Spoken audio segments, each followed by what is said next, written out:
ঈদুল আজহা উপলক্ষে তোমাদের সুন্দর ঈদ হোক। তোমাদের ভাই বোন বাবা মাকে নিয়ে তোমরা ঈদ উদযাপন করো। আর আমাদের যারা পথচারী শিশু তাদেরকে অনেক অনেক ভালোবাসা। ভক্তদের উদ্দেশ্যে শাবনূর ও আইজান একসাথে ঈদ মোবারক জানিয়েছেন। সবাইকে আমার ঈদের শুভেচ্ছা। Thank you, love you.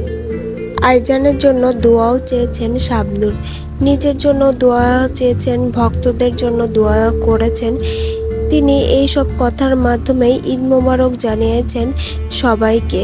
Eid মানে আনন্দের, ঈদ মানে খুশির।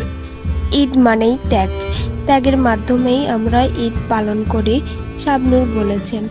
অন্তরে অন্তরে ভালোবাসা দিয়ে ভক্তদের উদ্দেশ্যে বলেছেন যে সবাই ভালো থাকবেন, আমাদের জন্য দোয়া করবেন, আমিও আপনাদের জন্য দোয়া করব। শাবনূর এই কথাটি বলেছেন। অসাধারণ লুকে শাবনূর হাজির হয়েছিলেন ঈদের দিন। বিনোদন জগতের আপডেট পেতে আমাদের পাশেই থাকবেন সাবস্ক্রাইব করে।